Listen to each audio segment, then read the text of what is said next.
Just so you guys know, recently we started a partnership with this location, the Sound Collective. You guys have probably been out to some of the camps here as well. We do our Q&As and flower awards here. But we've been trying to figure out over the years, like how to really kind of bring some more content to the table where it makes sense for, creatives, the school itself, the Creative Space brand, and anybody who wants to become a creator in any facet of the music industry in general.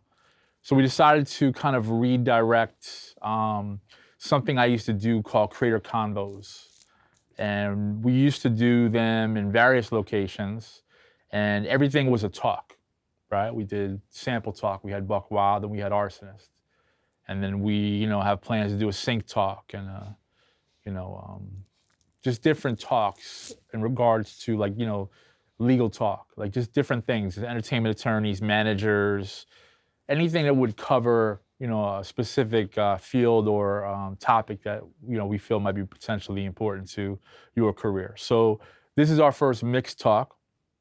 We have 3 amazing mix engineers coming out today. We have my man Mike Kuz, obviously a lot of you guys have known and heard from Steel Sessions, so we'll be setting it off with him.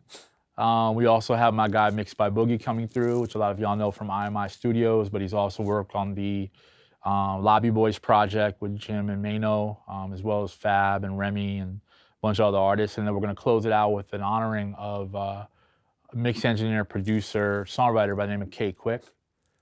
K was one of the first engineers to kind of be brought into the Dolby Atmos space from various labels, and he actually remixed and mastered a lot of classical records, one of them being the Mariah Carey Christmas album, which is notably one of the biggest, if not the biggest, Christmas album in the history of music.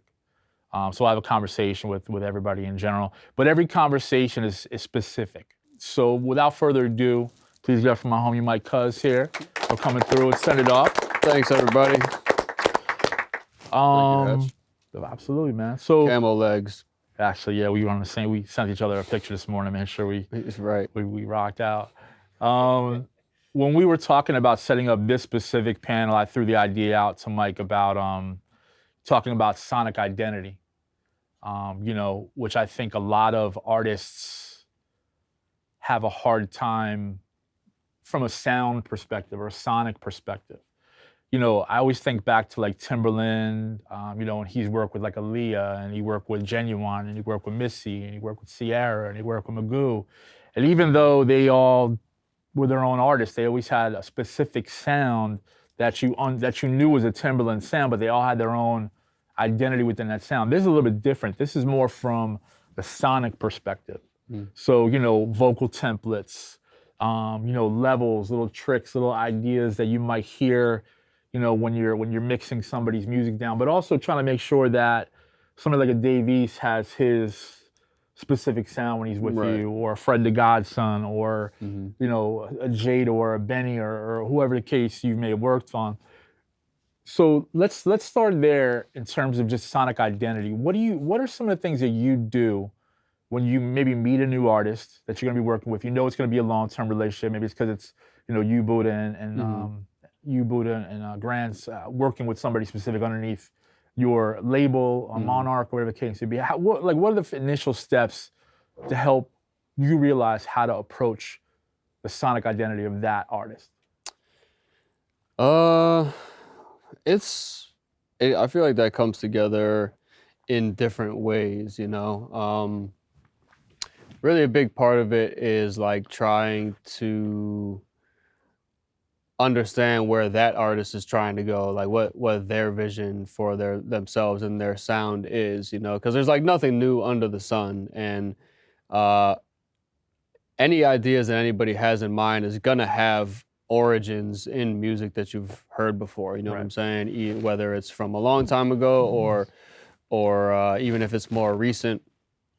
Sometimes that helps because when you get a better idea of like the vibe that they're trying to capture, sometimes you can start to get into like what is in the fabric of that inspiration and like go back and check out some of that old stuff, and you can take note of like oh, it seems like this artist is always on like these type of drums, like they always on an electronic or like an 808 kit, or they always have an acoustic sound, or they always this person always seems to have like a really long reverb on their voice, you know what I mean? Or or this artist sounds like they're in the room with you, just stuff like that. Because I feel like when you start to like peel back the layers to all that stuff, especially when it comes to like honestly beats and mixing, like it all sources from like the same stuff. Like it's EQ, it's dynamics, you know. And then with bless you, with beats, it's like cadence, the drum sounds that you pick. Like, is it more acoustic sounds or is it more ethereal, like ambient electronic sounds? And I feel like when you tap into what has been an inspiration to that artist, and then you do a little bit of homework, then you can start to kind of figure out how you can implement that, like where there's going to be space for that in a more modern workflow. You know what I mean? Where of course you're going to do things your way because that artist wants your sound. That's why they came to you. You know, but like almost being able to do what you want to do and finding opportune places to be like, oh, this would be a cool place to use that fucking hall reverb that I thought I heard on that record, you know what I mean? Or a trick with panning or things like that, you know what I mean? Just kind of like getting experimental and like trying to get into their head about what they hear, like when they're imagining their music at its highest level. I feel. Yeah, it's interesting because we always talk about like when the producer gets in the room with the artist, sometimes like how do you break that ice, right? Like how do you break the ice of how to work together, or you know, how we're gonna start the session, or hey, what are you thinking of? What do you want to kind of get across to people? Right. What's the difference between that and the engineer walking in the room with a new artist, or because you seem very personable in regards to like every artist specifically. Yeah, well, I mean that is like pretty. It's easy now because I'm really only engineering for stuff that is either I'm producing or if it's like something that we're doing through studio sessions, like which is generally a circle that has been in development for some time anyway. But when I was in the days when I was like, you know, working at studios and kind of just having people come in the door all day and like meeting people all day, like that was a little tougher because like everybody is so different, you know what I mean? Like some people are into small talk, some people are not. But I feel like I found like that shit is hit or miss, you know what I'm saying? Like, how was the drive? Fucking the weather's crazy today, you know, shit like that. Like you can try that, but I feel like the most effective way I feel like to break that ice is to just like get the artist excited, you know what I'm saying? Once you start working, I mean, I would certainly have, you know, anybody in here that does beats or mixes, like, you know, you have a toolbox of some shit that when you pull out in front of people that don't make music, like they always get impressed by certain things. So like, I would always be looking to like kind of reach into that trick bag kind of soon, just like let them know that, you know, you hear with somebody that knows what they're doing, right. You know what I mean? Like any sounds or tricks or anything that you've heard somewhere that you feel like you want in your music, like we can make happen here. And I feel like once the artist feels like they're in a place where literally they could do anything, then they're really gonna open up to you, you know what I mean, and get more comfortable with you, because, you know, that's ultimately what every artist is seeking to have, is like to have a creative space where there's no limitations for like what they could sound like, or, you know, they all want to feel like, especially artists on the come up, like they want to feel like they're breaking that barrier between like what they hear on the radio and what they're making, you know what I mean? And when you really can show a person that that's the direction that you're moving in and that's where you're taking them, then, you know, they start to like come out of their shell a little more, you know, because it also demystifies things for them too, because a lot of people before they get into the mix, you know, everybody kind of has this vision. Shit, I did too when I was young, where it was like, oh, the music being made at that level is on Mars, and I'm on Earth, and I don't know what I have to do to get from here to fucking Mars. Like, I don't know what the wizardry is or the magic or whatever, but it really feels like that. You know what I'm saying? Like, so you really have to be the person to like try to lift the veil for them and be like, yo, like there is no difference. Like you can create something that sounds like something that you're hearing on the radio, or something that is hitting that hard or is that potent. But yeah, once you show them that, I feel like then you get the version of them that you want, you know, where they're not feeling like self-conscious, you know what I'm saying? And they're really like expressing themselves to the fullest. Yeah. You know, when you're dealing with vocals, Mm-hmm. 'cause I always feel like that's one of the biggest challenges for a lot of producers and even new engineers to really kind of figure out where do they sit, No, dude, what type of, it is. how many stacks, like what's your approach to vocals when you're getting ready to record and when you're getting ready to mix? Well, with recording, lower is always better. That's definitely a good thing to keep in mind. I mean, obviously you don't want your vocals coming in like stupid low to the point where you gotta gain them up 20 dBs when you get them in the session. But you also don't want them to be too hot, because like then some of the dirt that comes with like whatever gets recorded is stuck on the signal. Like there's not much you can do about it. And even if you can do about it, you don't want to be having to take that route. You don't want to be doing cleanup. You don't want to be having to undo problems before you even get to the good stuff. But yeah, with recording, like lower is always better.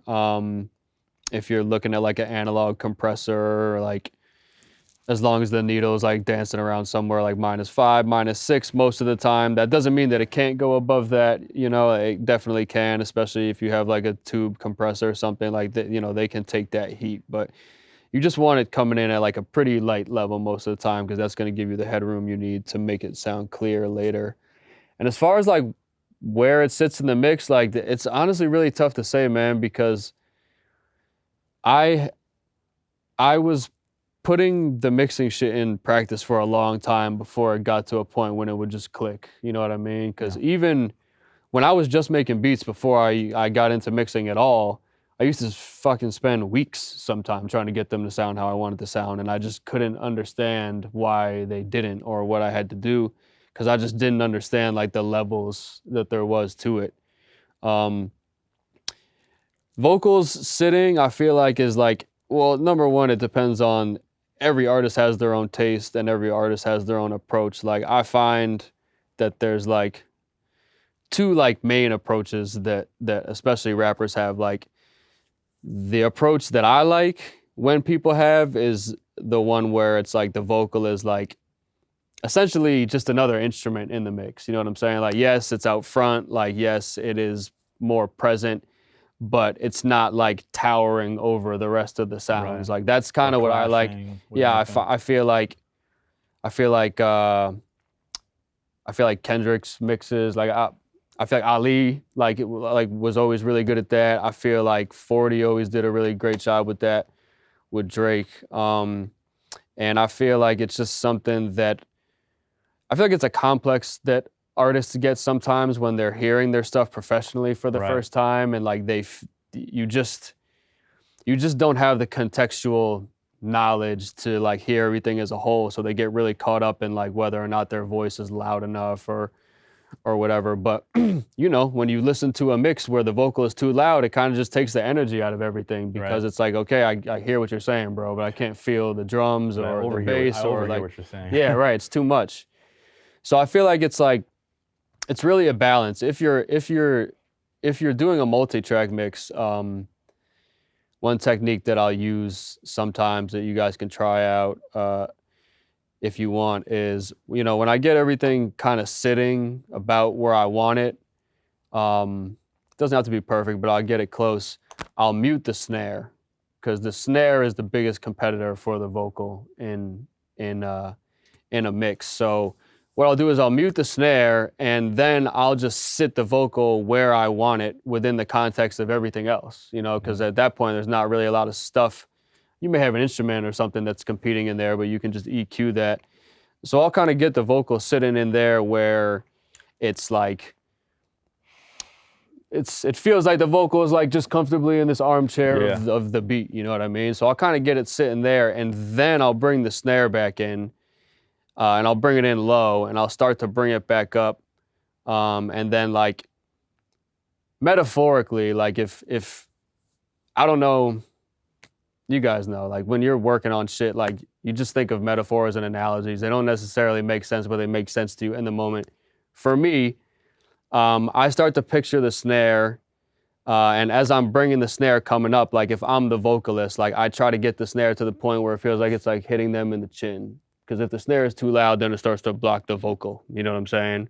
So I try to get it to the point where it's like you feel the punch of the snare, you feel the low end of it, but it's not competing with the vocal, you know, and sometimes it works, sometimes it doesn't. Every situation is different, but that is a technique that helps a lot. And if you don't even want to do all that, just be mindful of the volume of your snare, because a lot of times you'll have a lot of shit that's like sitting right, but where the relationship of the snare and the vocal could literally throw off your whole perspective on like what is happening in the mix. So just something to keep in mind. It's a good point. I used to manage a mix engineer by the name of Mon Jackson from Atlanta.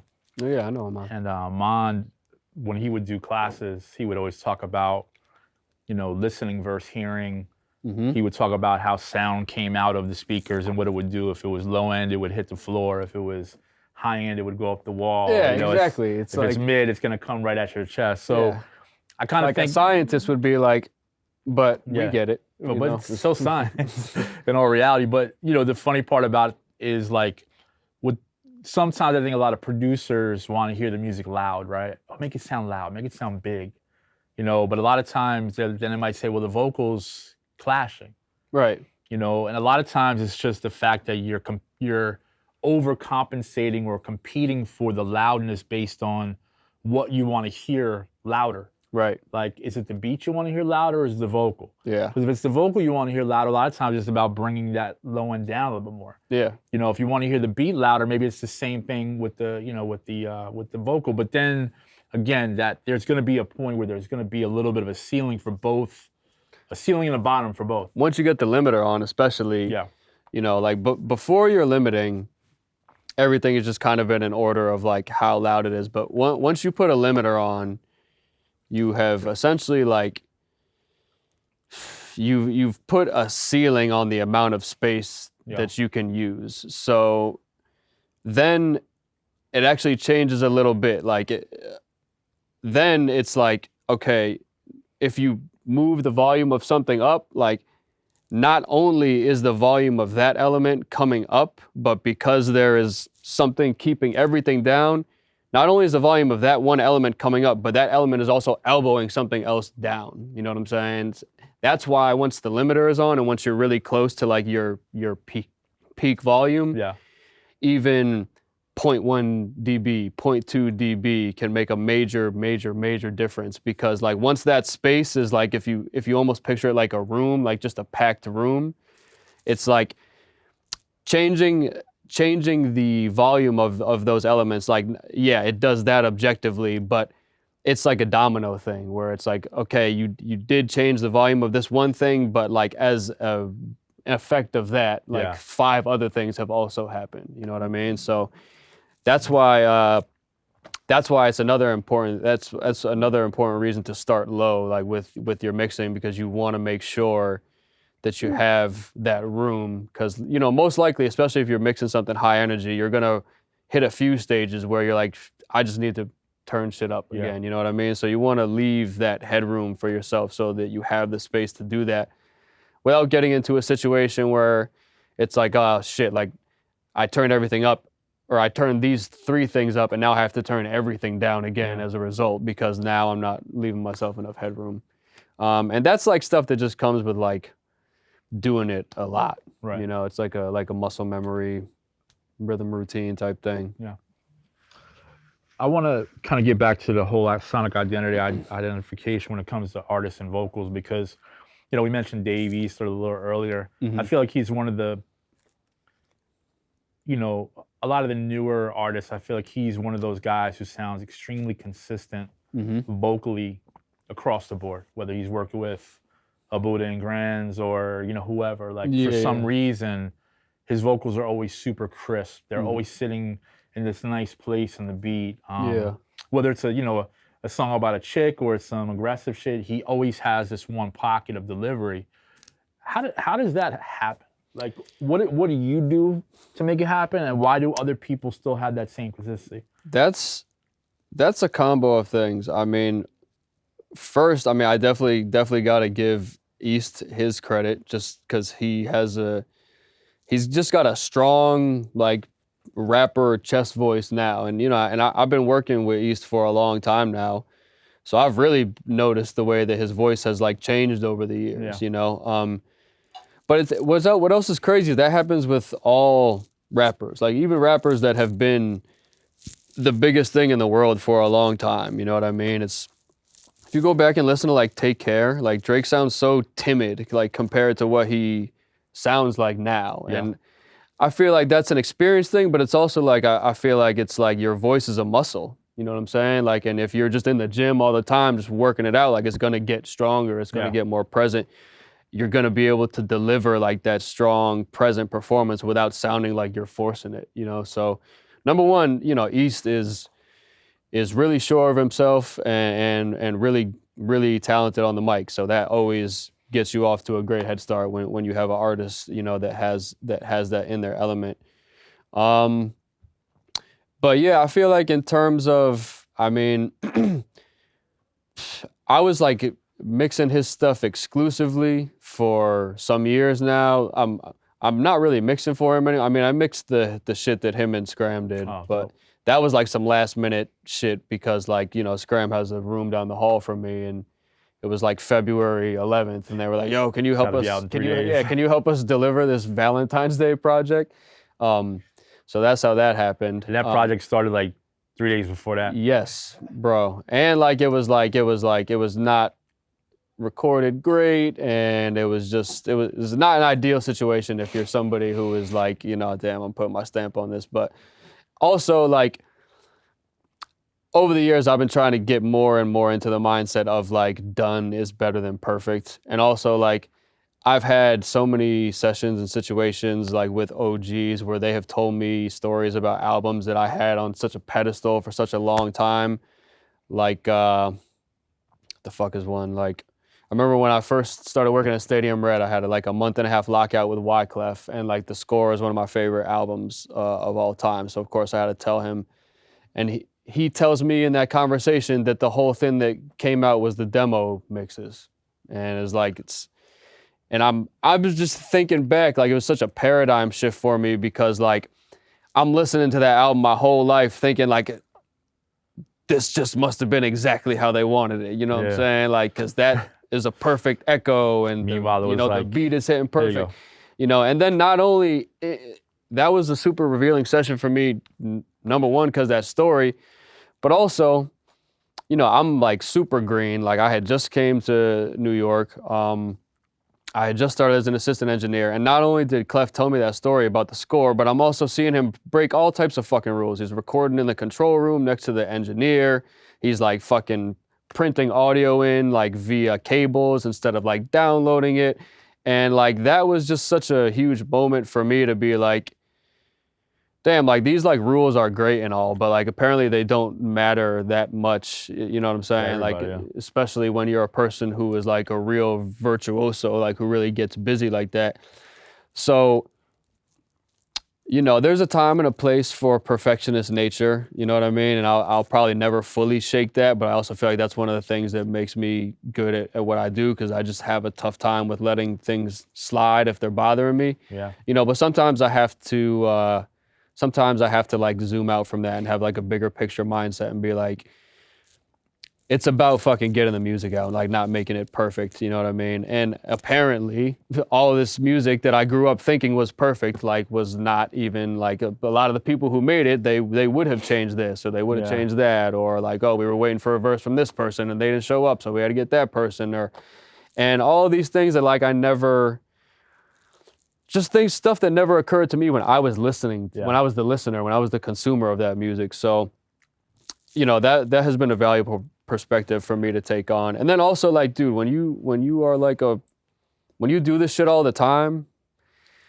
it's like, it's not about any one thing like being your ninth symphony. It's just about having a catalog of shit that is dope. Yeah. You know what I mean? And that is like to your standard as much as you can, and also just like fucking being involved. You know what I mean? Yeah. In shit that makes an impact. So that was kind of a tangent off your original question. That's okay. But what are we talking about? Davies and the sound. Yeah, I mean, for me, I mean, the big thing is, I mean, obviously having a good recording, having a good performer is huge.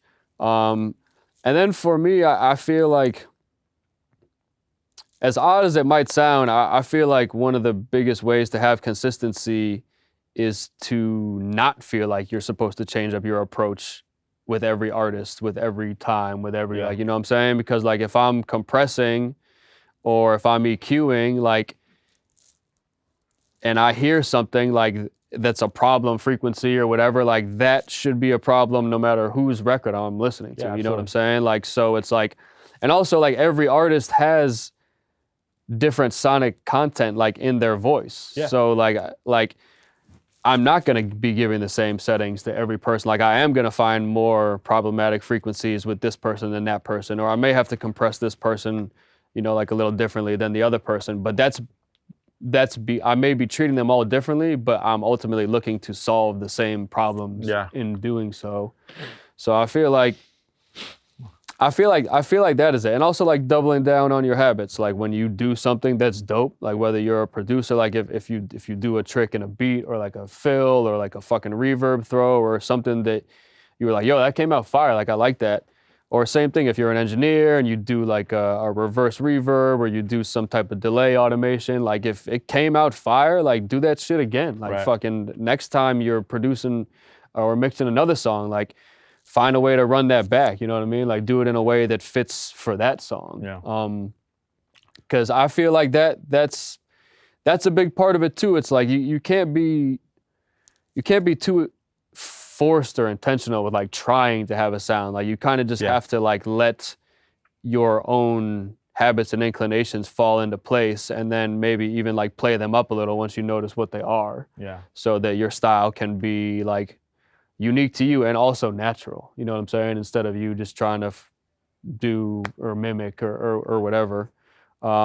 Just when stuff works, like do it again. And another thing too is like, yo, you probably did a good amount of experimenting to get that delay, like automation, like echoing just right, or like you probably spent some time getting the feedback perfect or experimenting with how you were gonna do the automation or whatever. So like, you deserve to use that trick again, you know what I'm saying? Or you deserve to put it in the toolbox. Yeah, like put it in the toolbox, exactly. You know, like the mix template that I use now is essentially just routing with a collection of all of my favorite mix effects that I've put together like over the years, you know what I'm saying? And some of them are things that I started the template with, but some of them are things that like shit that I just ended up doing in a song. And I was like, yo, shit, like this effect is crazy. Like I'm gonna import this into my template so that I can go back and use it whenever I want.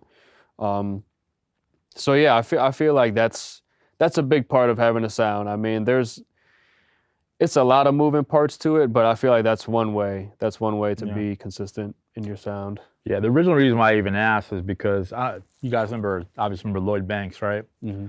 I felt like Lloyd was one of those people that had one of the hardest challenges because of his voice, to have like a real sonic identity based on who we work with. If you guys listen to mixtapes, verse, what was on the album, vocals were kind of all over the place. Well, it's tough too, because like that era was like, it really wasn't until the 2010s that I feel like people were even really starting to like. Before that, it seemed like everybody was just releasing like what they could get away with, you know what I mean? But I really feel like the popularization, you know, of 40 and Ali and the guys that were coming along with some of these artists of that time. And not only that, but then the artists like showing them love and name dropping them and like writing bars about what they're doing behind the scenes and stuff. And then also them taking it to such a level where it made everybody be like, oh shit, like, well, I guess we can't drop shit that sounds like this anymore. Or we gotta step it up. Yeah, I mean, dude, but that's a whole other thing too. Like, I go back and listen to some of my favorite songs of all time, and I can count fucking 8 times when the mic is overloaded, you know what I'm saying? Or that there's a sound in there that's nasty. But it never deterred me from listening to the song or making it one of my favorite songs. So like, that's why I feel like it's always important to keep in mind, like, as much as we can do now and as many capabilities as we have and as many gazillion plugins as we have access to now, there is guys before us who did so much more with so much less, you know? So it's so important to not go down that rabbit hole of feeling like you don't have enough shit, or you gotta have more plugins, or you gotta have 10 plugins on every track, you know what I mean? Like, it's really like a less is more type of thing. It's not about doing a bunch, it's just about doing the right stuff where it matters. Yeah. And that has always been important for me. And I honestly think it's important for all of us to remember in the age that we live in, because some of the greatest music of all time was recorded like on all SM57s, you know what I mean? And motherfuckers had 4 tracks to mix, 8 tracks to mix. You know, and it's almost better that way, because like you kind of have what you have, and that is what it is. Even the super producers that we got to grow up listening to, like, those dudes just like it's like we think of it now as like Pharrell sound or Timbaland sound, you know what I mean, or Kanye sound, but it was like that was really Triton sound, you know what I'm saying, like ASR 10 sound, I don't know, I forget that computer keyboard thing that Tim, what was it called? I feel like it's like, it has some cool name. Roland, all kinds of stuff, yeah. But like that was the machine that those guys had, and that was it. You know what I'm saying? If the shit had 100 sounds, 200 sounds, like, then you had to find something in those 200 sounds, and they did. Yo, like Pharrell found sounds on those keyboards that we still regard today as like Neptune sounds, like those horn pads and the ear and like all the effects and shit. Those were sounds that were coming stock on those keyboards. But now we have access to so many plugins, like you can easily just doom scroll through patches and settings and presets like for hours and hours and hours, thinking that there's gonna be like this perfect or ultimate or, you know, the key to the issue. But really, it's like the key to a lot of this is just finding shit that is like 60% of what you want, and then knowing how to make it 100% of what you want. Like whether it's a drum or a sample or a sound or an effect. Like, I almost look at sound like it's like clay sometime, you know, and it's like as long as I have something that is like some semblance of what I'm going for, I feel like I can stretch it and pitch it and reverse it and reverb it and delay it and do like whatever else I have to do to make it into what I want it to be. You know, but you kind of got to get ready to get your hands dirty to do that, because that means you have to. It's easy to find where to start, but then you got to take it the rest of the way, which I feel like is like kind of becoming a lost art a little bit. You know what I mean, with the current climate and how everything is kind of just like pre-made and all that. So I really hope that people continue to do that, because I feel like the necessity for that definitely is why I'm able to do all the things that I'm able to do now, just being put in those type of situations, you know, and having to get it done. That's crazy what you said about the Fuji's thing, because, you know, I'm convinced that if you grew up in the 90s listening to music, we just listened to our music so loud. Yeah. Like, I was in a club the other day and somebody played something. And it was like almost no bass in it, which is crazy compared to now. But you think about, like, in cars, you guys had these big ass fucking 18-inch speakers in the fucking trunks. Like, it was played loud all the time. So the mix was like not really even a issue. It was just how loud the shit was. That's probably why we had subs, honestly, because there was no 808s. Right. So like we needed to fucking juice. Yo, I'll be going back and listening to some of my favorite shits of all time, like Heatmakers joints, you know what I'm saying? Like Hove joints, fucking Dame Grease joints, like, you know, DMX shit, like, it'd really have no bass, like just no bass. It's just like a hard ass kick and like maybe a light like sine bass line or something like that. But compared to now, it's like, if we had subs now, like, be cracking the street, like probably Literally. daily. But yeah, man, it's definitely true. But it's like we were discussing earlier, like none of that had any bearing on whether or not you were enjoying the music. So that's why I feel like it's important to remember that it's yeah, you want to get it as good as you can, and you know, you want to be able to flex your abilities, but at the end of the day, like, people are gonna love a good song regardless of the state, that as long as it's not fucking completely unbearable to listen to. But even then, you know, when the XXX Tentacion record came out in 16 or 17 or whatever it was, like, that record sounded fucking horrible and like nobody cared, you know, and most of the that's records, fine. You know what I'm saying? Like, but that just further proves the point, you know what I mean? That it's, if at the core of it is something good, something that people like, whether it's the melody or the energy or the vibe or the tempo, you know, like you'll get wiggle room off of the quality of the song. And then if you're able to take it to a whole other level with the mix and master, great. But you know, you definitely, a good song will give you some grace. Yeah, like I said, when I was in the club the other night, I heard they were playing a bunch of, like, you know, 90s hip hop, and all of a sudden they brought in Shook Ones. Oh shit. Now, probably one of my favorite songs, Mobb Deep, you know what I'm saying? But the mix was like, this record came on like this, and then this record was like, tick, tick, tick, when it first comes in, and it didn't build, you know what I'm saying, from the mix perspective. So, like Mike was just saying, like, we didn't care back in the day. We just were like, shit is fire. For real. Shit is hard, son. Done. 3 verses. Yeah, 3 5-minute songs, 6-minute songs. What a time. I love that era. Let's open up to the floor, man. What questions do you guys have for Mike while he's here? Mixing, tracking, anything. Tricks of the trade. Talk to him, Spice. I'm just curious to know how much of your time is being spent recording versus mixing these days. Almost none. Really? I'm not really recording anymore. I mean, if it's, because the tough thing, man, is like, you know, I have artists. I mean, my plate is like just so full as it is, and now I got my son, and we have all the steel sessions work coming out, and then I always have to keep building the beat catalog so that we can keep all that going, and then, you know, not all, but a lot of the steel sessions stuff that we release, like, has to at least pass through me, like, for the, I'm either finishing it and giving them my mixes, or I'm at least like overseeing it and then making sure it gets to where it has to be. So it's just tough. It's not that I don't like recording. It's just that I'm at a time where I'm having to start to trade certain things for other things, and just recording is just, it doesn't always feel like the best use of my time, you know what I mean? Especially when I kind of just got to sit there and babysit.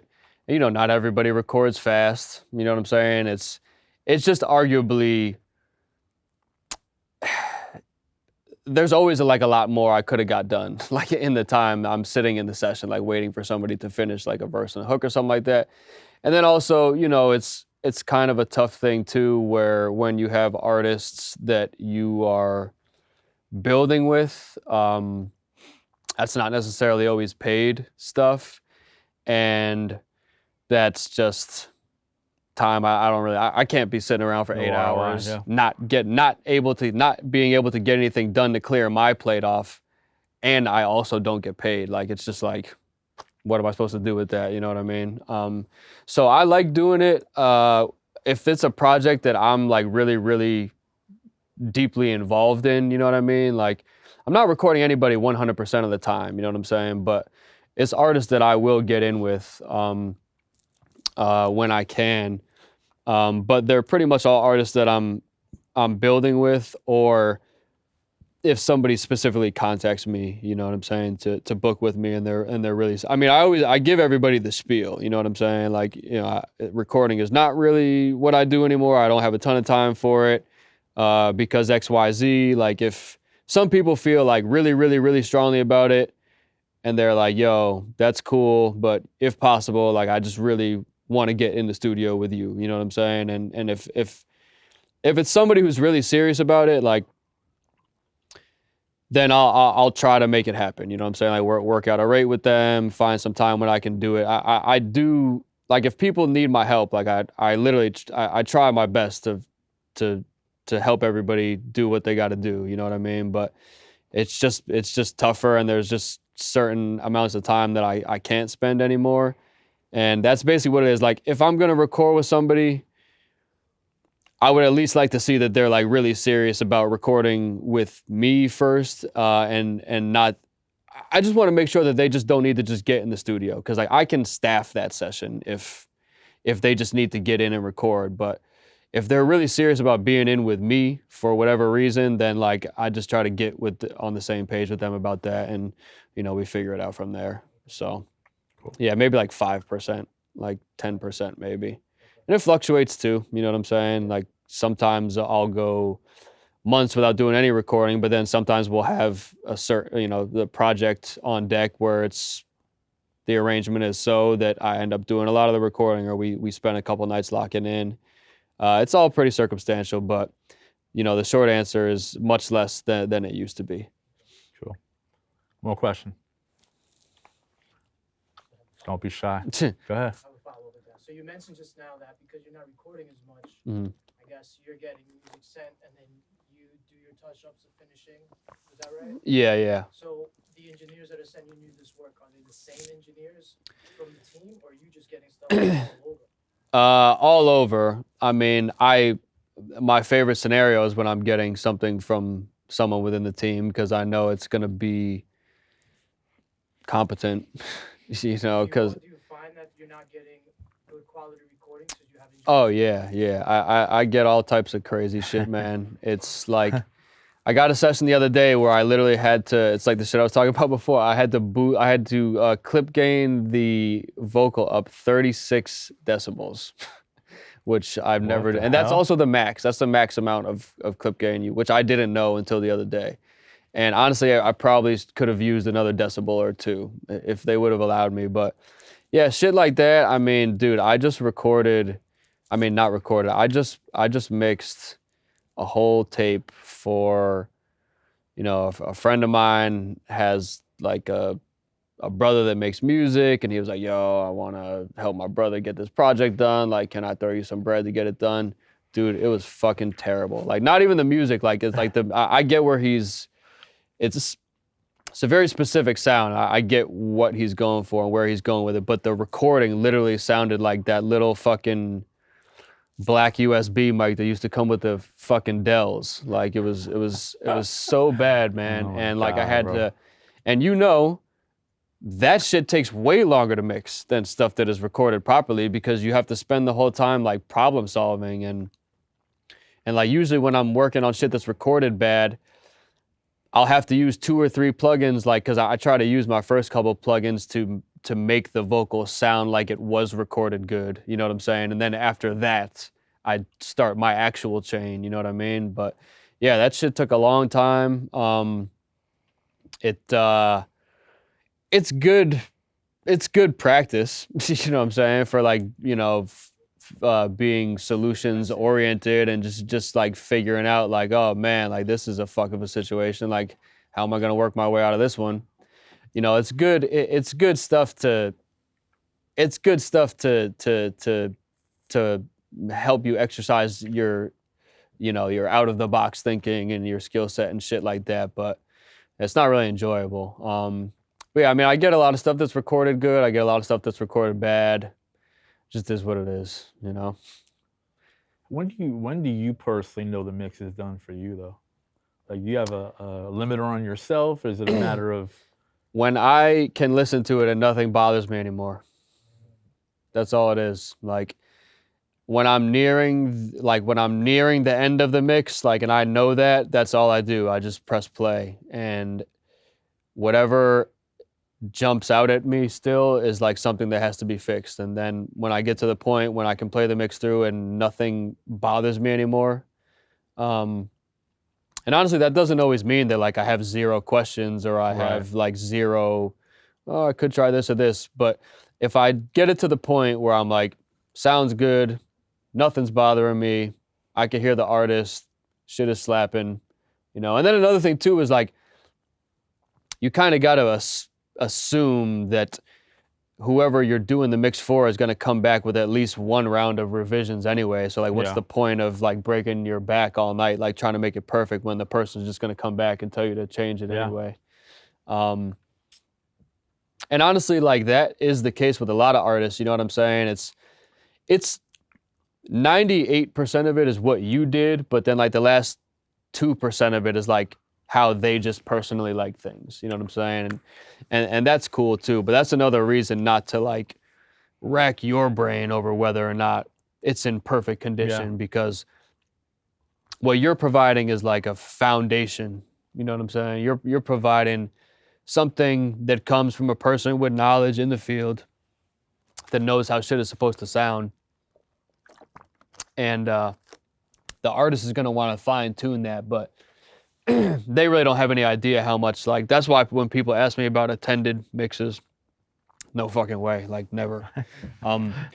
I'll tell them when I'm done, like you can come in, you know what I'm saying, and say like, oh, can we turn this down? Can we mute that? Can we move this over? But most people just have no idea how much goes into like a full mix from start to finish. And people be backseat driving before you even done what you had to do, you know what I mean? So you kind of have to just like, you got to get it done yourself first. Show them like, yo, this is what it is, this is where it's at. And then at least it's in a final form, you know what I'm saying? So it's easy for them to be like, oh, can we pan this over here? Or like, I feel like I'm a little too loud at this part, or, because that's just going to come down to personal shit for them. Well, that's what I was going to ask you next is like, what's the biggest frustration when you do get a revision? Like, what are some of the things that you maybe hear a lot of, or like boggle your mind, or that people just aren't really listening properly, or just maybe you don't know where a mix is supposed to sound like? This is a good question. Probably the most frustrating, anything that has to do with the arrangement is fucking annoying. You know what I'm saying? Like, it like, change the volume of this, mute that, whatever, like that's light shit, you know what I'm saying? But like, when a person hits you because they want to add a verse in, you know what I'm saying? Or they want to fucking, can I add an instrument? Or like, song's done, but or to the point where you have to literally rearrange the session, like with your automation, and you're like, that shit is annoying. And like, that's the type of shit that makes you want to like charge. I don't charge for revisions, you know what I'm saying? Like I just charge like, I charge a number that's gonna give me wiggle room for revisions, because like, you know, I don't want to get into the weeds like charging people to ask me to fix shit and stuff like that. I ultimately just want, I want us to go back and forth until it's right, but you know, I'm not looking for opportunities to hit people over the head every time they need a change. But that is the type of shit that makes you be like, come on, bro, like you're supposed to send this to me like in final form. Yeah. Like, I'm not supposed to be producing this song for you. Producer's like, job like, to do the rest of that I'm stuff. supposed to be just making it sound good, you know? So I would say definitely that's it. Like, people that hit me for any, like, if the song is staying the way that it is, like, it's almost nothing you could say to annoy me, because I'm expecting to give you alternative versions anyway, you know, main, clean, TV, instrumental, acapella, whatever. But yeah, once you're getting into like, once like you can sense when the artist is kind of like expecting you to finish the song in a way that you were not originally supposed to, you know what I mean? Like, which can kind of be a frustrating thing, because it's like people trying to get more than what they're paying for. But also I think it's like them just not speaking the language and not understanding that those are different things, you know what I mean? Like, it's like mixing is one thing, vocal production is another thing, producing is another thing, you know what I mean? And sometimes people think that all of that is mixing, you know, or all of that is producing or something. And it's frustrating, but it's also like not their fault, because they just don't know. Yeah. I mean, you know, we all know how deep this shit gets when it comes down to terminology and the order of operations and all that stuff. But, you know, people who are looking at it from the outside, like, they just don't know. So You kind of gotta, if it's like the first time somebody asks me for something like that, like I'll usually just bite the bullet and tell them like, yo, like this is not normally how this would work. Like I'm gonna, you thought this was the case this time, like that's fine, we're gonna get it done. But just know, if you are gonna continue to have expectations like this, like we're gonna have to rethink the business agreement because you actually need more than you thought you needed. Right. It's not just a mix. So let's just figure that out, you know. Cool. Right. But yeah. Mike, give them your social media one time. Sure. I'm on Instagram, MIKE_KUZ. That's really the only social that I use. And honestly, I've been so fucking trash at social ever since I had my son. I'm like still trying to get back to it. Cause like, you got to play that game a little bit. You know what I mean? It's another thing that don't really come natural to me, but you know, I do get a lot of clients and business on social media. So I also be aware that I'm like leaving money and opportunity on the table if I don't, you know what I'm saying, participate also. System, but brother. yeah, bro, what? Like, the thing is like, all that shit is like such a spiral for me. I got to figure out what I'm going to pick, and then I got to figure out if I'm going to put a caption for it. And then, you know, like my son is almost like shutting his hand in the door or something. And then I forget about all that, and I got to go take care of that. And then I have to go to the studio. And then like before like it's all said and It's like done. 7 o'clock now. It's 7 o'clock. This guy was asking me to shoot a fucking promo video for the event for like a fucking week. I was like, fuck. Hitting him every day, like, yo, I got you tomorrow. Yo, I got you tomorrow. Yo, I got you tomorrow. But I'm gonna get back to it. I'm gonna make some fucking reels or something. Get it one time for homie Mike Kuz, please. Thank you guys. Thank you guys for pulling up.